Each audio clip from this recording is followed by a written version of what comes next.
The strategy generally is that they declare a curfew. Then everybody stays at home. The army goes in there and mop up any bows and arrows and dengons that the local communities have to defend themselves. Immediately they are leaving, you hear gunshots. The jihadists coming, killing, raping, maiming. That has been the approach. Even during the lockdown under coronavirus, this is really what was going on. So I think General T.Y. Danjuma has a point. And I can tell you, the late General Luka Yusuf, of blessed memory, former chief of army staff, he had reason to call one of his successors,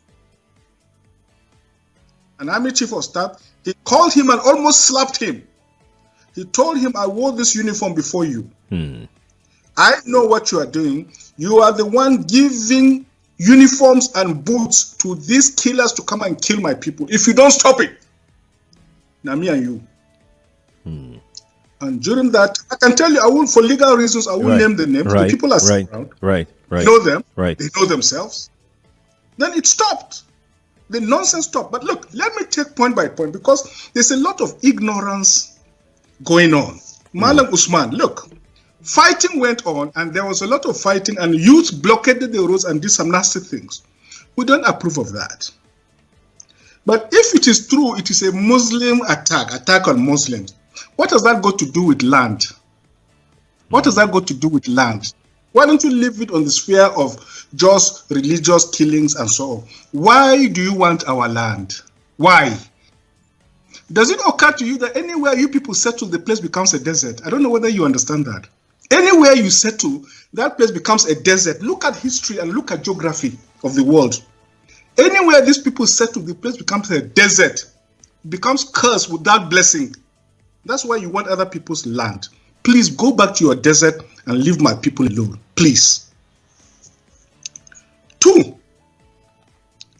Ade talks about judgment day. I agree with you. Judgment is coming, because you cannot disembowel pregnant, expectant mothers. You cannot kill innocent children and elders, and their blood touches the ground, and God will not judge. Judgment is coming. Those people who have done this wickedness will carry their own shit with their own hands. Excuse my language. It's all right. The time is coming. Mark my words. Obadiah is a minor prophet in the Jewish Old Testament. So mark my words. Judgment is coming. There will be the judgment of God, the judgment of history, the judgment of posterity, and the judgment of humanity. Obi, look, I've heard this thing, Obi, from Ejigbo. I have Ndigbo friends, very dear friends. Yesterday, this weekend, Ohaneze Ndigbo leaders and Afenifere leaders and Pandef leaders from Niger Delta were all in southern Kaduna on a fact-finding mission. The peoples of the Middle Belt of southern Kaduna, we have a newfound solidarity with the South. Our destiny does not belong in the North. We are no more Northerners, and we shall never be Northerners. We shall either stand on our own or join the South. Mark my words. Mark my words. But, Paul, Obi, you are very wrong. What happened in the 60s, you cannot equate it to what happened today. And in fact, what people are saying is that it is a kind of nemesis. My father, I told you, was a reverend, a missionary, a pastor. Right. I remember as a child, he did so much to protect Igbo families. So many of them settled in my home as refugees, even on our farms. He did everything to protect them, to feed them, until they nearly killed him and killed all his family for protecting Igbo. So it is not everybody that took part in that wicked enterprise, in that pogrom against the defenseless Indigbo people. And I've always said it, this country will never be normal until we kneel down and ask for forgiveness from Indigbo for the wicked sins we've committed against them. I wrote that severally. Some people from Yoruba land called me and say, but there, if you know you've done something to Indigbo, go and repent. We didn't do anything to them. Leave us alone. That is the attitude of many people in the country. But you cannot equate the two. So because genocide took place in Turkey during the Ottoman Empire, because lynching took place in America, so we, the grand people that sent the slaves there, where if something happens to us, we're equally guilty, so it is okay. Obi, mark my words, when they finish with all, they will come to you. Don't think you are free. Wake up and smell the coffee. As for Mr. Paul, the role of the police, security, and so on, look, we have reason to believe that the full apparatus of the military is behind the banditry and violence because it is a global jihad. They are financing them, they are giving them uniforms, they are disarming our people and allowing them to come and kill and rape and maim. So Lieutenant General Theophilus Yakubu Denjuma is perfectly right. And let me make it very clear. Even my name, Obadiah in Jewish Old Testament means servant of the Most High God. Mailafia means a man of peace. So I am by destiny a servant of God, servant of the people, and a man of peace. I abhor violence. If you could see my hands, I have never lifted my hands to commit violence, either in word or speech or action. I belong to the Martin Luther King school of thought. But let me make it very clear. Our Constitution protects the right to life. Right. It enshrines the principle of self-defense. So it is true of municipal law as it is of international law. International law and the law of nations gives a people who face an existential threat to their very survival the right and, in fact, the bounden moral duty to defend themselves, to defend their communities, to defend their church, and to defend their families. No one can take that right away from them.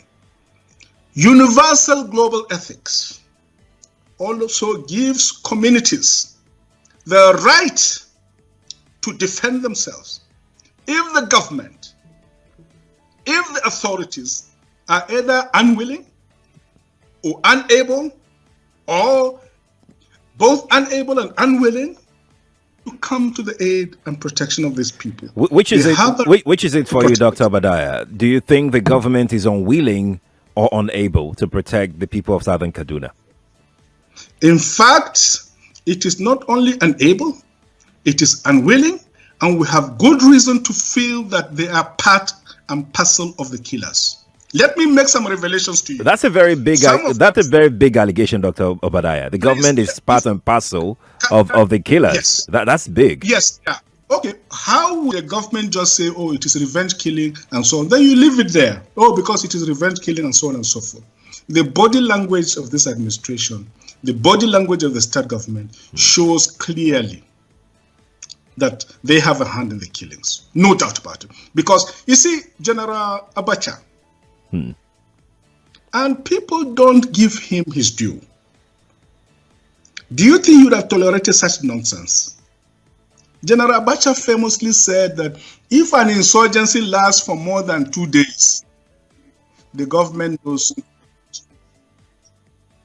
That is the real and the truth. And let me make some revelations, because some of us also have our own intelligence networks. Okay. Have met with some of the bandits. We have met with some of their high commanders. 1 or 2 who have repented. They have sat down with us, not once, not twice. They told us that one of the northern governors is the commander of Boko Haram in Nigeria. Boko Haram and the bandits are one and the same thing. They have a sophisticated network. During this lockdown, their planes were moving up and down as though there was no lockdown. Moving ammunitions, moving logistics, moving money, and distributing them in different parts of the country. They're already in the south, in the rainforest of the south. They're everywhere. They told us that when they finish these rural killings, they will move to phase 2. The phase 2 is they will go into the urban cities, going from house to house, killing prominent people. I can tell you, this is the game plan. By 2022, they want to start a civil war in Nigeria. Don't joke with what I'm saying. I have a PhD from Oxford University. I'm a central banker. We don't talk nonsense. So don't joke with what I'm telling you. I have this from the highest possible authority, higher authorities of some of the commanders of the killers and Boko Haram. You said northern governors, past or present, Dr. Badaya? No, current. No, they said one of them is the commander of Boko Haram in Nigeria. One of them. And they are not looking for money. They have more than enough money. In fact, he told me they just came back from one of the Middle East countries in private jet, full of ammunitions and dollars. Did they tell you, Dr. Badaya, why they would want to cause civil war in 2022? Yes, so that they can continue in power.